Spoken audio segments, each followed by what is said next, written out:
هبي أنصار الهدى عبي ركب الفدا. السلام علیکم ورحمۃ اللہ وبرکاتہ۔ آج کی اچھی بات، کچھ عورتیں اپنی نفرتیں اپنے بچوں کے کچے ذہنوں میں ڈالتی رہتی ہیں اور انہیں یہ احساس ہی نہیں ہوتا کہ وہ اپنے بچوں کے ساتھ کتنا بڑا ظلم کر رہی ہیں۔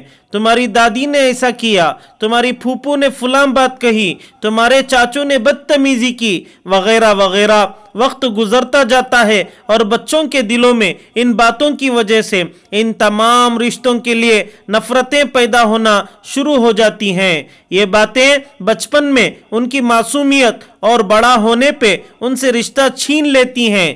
یاد رکھیں، رشتے بہت نصیب سے ملتے ہیں۔ اپنی آپس کی لڑائی میں بچوں کو مت گھسیٹیں۔ اپنی انا کی خاطر اپنے بچوں کو ان خونی رشتوں سے دور مت کریں۔ انہیں اس دنیا میں اللہ کے لیے اکیلا مت کریں۔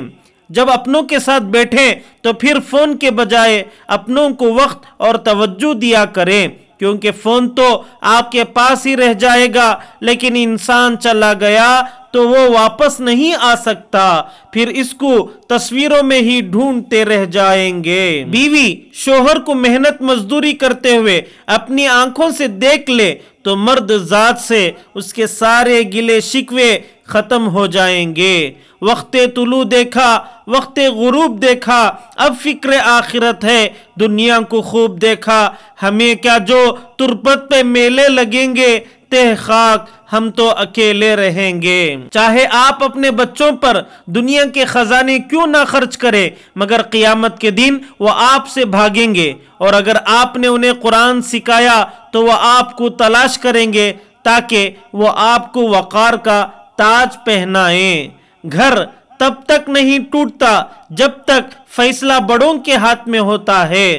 جب گھر کا ہر کوئی بڑا بننے لگے تو پھر گھر ٹوٹنے میں دیر نہیں لگتی۔ آدمی کو جب اللہ سے لینا ہو تو لاکھوں کروڑوں کی چاہت رکھتا ہے، لیکن جب اللہ کی راہ میں دینا ہو تو جیب میں سکے ڈھونڈتا ہے۔ قرآن کو اپنا منشور بنا لو۔ قرآن مصیبت میں ہمت کا سامان ہے، ٹوٹتے ہوئے ارادوں کو مضبوط اور گرتی ہوئی ہمت کو سنبھال دینے والا فرمان ہے۔ قرآن اکھڑتے ہوئے قدموں کو مضبوطی فراہم کرنے کا ربانی انتظام ہے۔ ماں کے جو قریب ہوتے ہیں دشمن بھی ان کے حبیب ہوتے ہیں۔ ماں جن کے پاس ہوتی ہے وہ لوگ کہاں غریب ہوتے ہیں۔ ماں جن کی زندہ ہوتی ہے وہ بہت خوش نصیب ہوتے ہیں۔ اللہ تعالیٰ سب کی ماؤں کو سلامت رکھے، آمین۔ ایک سفر خاص ہو جس میں پوری فیملی ساتھ ہو، راستہ خوبصورت ہو اور منزل مکہ مدینہ ہو۔ اللہ